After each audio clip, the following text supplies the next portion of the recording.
வணக்கம் நேயர்களே. தமிழகத்தில் தற்போது இந்தியாவில் குறிப்பாக தமிழகத்தில் ஒரு வித்தியாசமான சூழல் நிலவுகிறது என்றுதான் கூற வேண்டும்.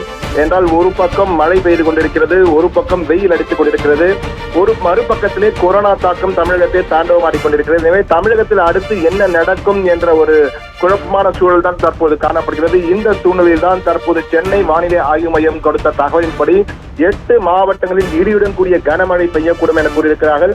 கிருஷ்ணகிரி, தருமபுரி, நாமக்கல், சேலம், ஈரோடு, கோவை, திண்டுக்கல் உள்ளிட்ட 8 மாவட்டங்களில் மழை பெய்யக்கூடும் என கூறியிருக்கிறார்கள். அது மட்டுமில்லாமல் 6 மாவட்டங்கள் மிதமான மழை பெய்யக்கூடும் என்று கூறியிருக்கிறார்கள். தற்போது நாம் பார்த்துக் கொண்டிருக்கிறோம் அமைதியான கடல், அதாவது மக்களே இல்லாத மெரினா கடற்கரை பார்த்துக் கொண்டிருக்கிறோம். மிக அதிர்ச்சியான காட்சிகள் இது ஒன்று என்றுதான் கூற வேண்டும். மிக மிக அமைதியான ஒரு சூழல் தான் காணப்படுகிறது. தமிழகத்தில் நாளை முதல் இன்னும் அதிகமான அமைதி காணப்படும் என்றால் நாளை முதல் முழு ஊரடங்கு 3 மாநகராட்சிகள் உள்ளிட்ட 5 மாநகராட்சிகள், சென்னை, மதுரை, கோவை உள்ளிட்ட 5 மாநகராட்சிகளில் முழு ஊரடங்கு கடைபிடிக்கப்படுகிறது.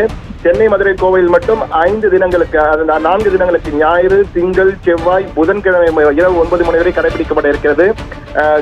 சேலம், திருப்பூரிலே செவ்வாய்க்கிழமை இரவு வரை கடைபிடிக்கப்பட இருக்கிறது. எனவே இந்த முழு ஊரடங்கின் போது தற்போது பார்க்கின்ற ஓரிரு வாகனம் கூட இருக்காது. அந்த அளவுக்கு முழு ஊரடங்கு கடுமையாக பின்பற்றப்படும் என அறிவித்திருக்கிறார்கள். ஏனால் தமிழகத்தில் அடுத்து என்ன நடக்கப் போவது என்று பார்ப்போம் என்றால் நிச்சயமாக ஒரு பக்கத்தில் மழை பெய்து கொண்டிருக்கிறது, ஒரு பக்கத்திலே வெயில் அடித்துக் கொண்டிருக்கிறது. சில இடங்களில் 100 டிகிரியை தாண்டி இருக்கிறது, 100 டிகிரி ஃபாரன்ஹீட்டை தாண்டி இருக்கிறது வெயில். அந்த அளவுக்கு வெயில் பெய்து ஒரு பக்கத்தில் மழை பெய்து கொண்டிருக்கிறது. மிதமான மழை ஏற்கனவே நான் கூறியது போல மதுரை, தேனி, விருதுநகர், தென்காசி, நெல்லை, குமரி ஆகிய இடங்களிலே மிதமான மழை பெய்யக்கூடும் என கூறியிருக்கிறார்கள். எனவே வானிலை ஆய்வு மையத்தின் அறிவிப்படி மழையும் பெய்து கொண்டிருக்கிறது, வெயிலும் அடித்துக் கொண்டிருக்கிறது. இந்த சமயத்திலே அமெரிக்க அதிபர் டிரம்ப் ஒரு அமெரிக்காவில் நடந்த ஒரு ஆராய்ச்சி முடிவினை வெளியிட்டு ஒரு சர்ச்சைக்குரிய பேச்சினை பேசியிருந்தார். அதாவது இந்த வெயில் காலத்திலும் சரி, ஈரப்பதம் அதிகமாக இருந்தாலும் அது கொரோனாவை கொண்டுவிடும், அது கொரோனா வாழ்வதற்கான சூழல் ஏற்றதாக இருக்காது, அந்த சூழலில் கொரோனா வெகு விரைவில் இறந்துவிடும். 8 மணி நேரம் உயிருடன் ஒரு இடத்தில் இருக்கிறது என்றால் இந்த வெயில் அதிகமாகவும் மழை அதிகமாக பெய்து ஈரப்பதம் அதிகமாக இருந்தால் அந்த கொரோனா செத்துவிடும், அதற்கு வைரஸ் இறந்துவிடும் என கூறி ஒரு சர்ச்சையான பேசினார். அது மட்டுமல்ல, அந்த சூரிய ஒளி உடம்பிலே செலுத்துவதற்குரிய ஏதாவது மருந்து இருக்கா என்ற பாருங்கள் என்றால் கூறியிருந்தார்.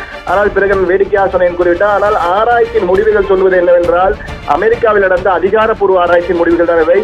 வெயிலின் தாக்கம் அதிகம் இருந்தால் நிச்சயமாக அந்த கொரோனா பரவுவதன் வீரியம் மிக மிக அதிகமாக கட்டுப்படுத்தப்படும் என்று கூறியிருக்கிறார். வெயிலின் தாக்கம் அதிகமாக இருந்தால் அந்த கொரோனா பரவும் வைரஸின் இறப்பதற்கான காலமும் மிக குறுகிய காலத்தில் இறந்துவிடும். ஒரு 60 நிமிடங்கள், 1 மணி நேரத்திற்குள்ளாக இறந்துவிடும் என்றும், அதே போன்று அந்த பரவுதலின் வீரியமும் மிக பெரிய அளவில் கட்டுப்படுத்தப்படும் என கூறியிருக்கிறார்.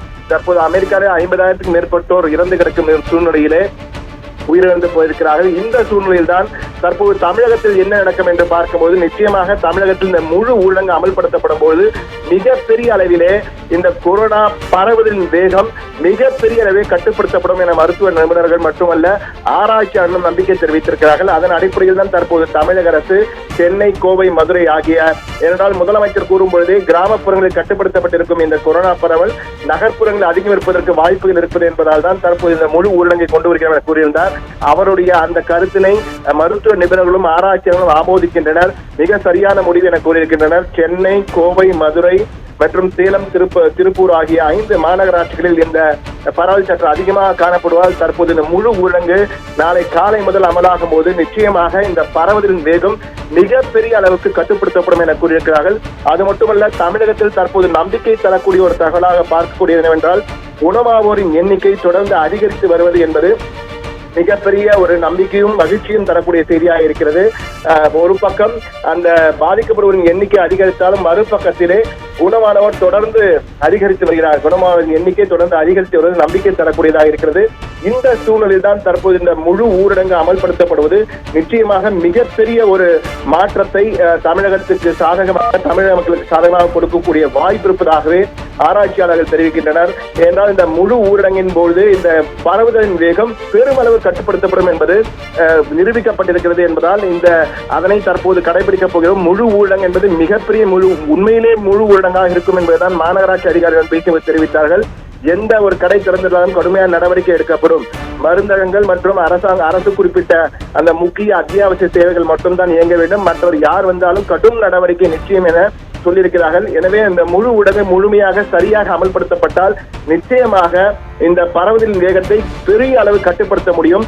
எனவே மக்களும் அரசுக்கு ஒத்துழைத்து இந்த முழு ஊரடங்கில் தாங்களும் முழுமையாக பங்கேற்க வேண்டும். அப்போதுதான் இதனுடைய வெற்றி மிக தெளிவாக தெரியும். நிச்சயமாக தமிழகத்தில் அடுத்து என்ன நடக்கும் என்று பார்க்கும்போது இந்த முழு ஊரடங்கு சரியாக அமல்படுத்தப்பட்டால் தமிழகத்தில் இந்த பரவலின் எண்ணிக்கை மிகப்பெரிய அளவுக்கு குறையும் என்பதில் மாற்று கருத்தில்லை.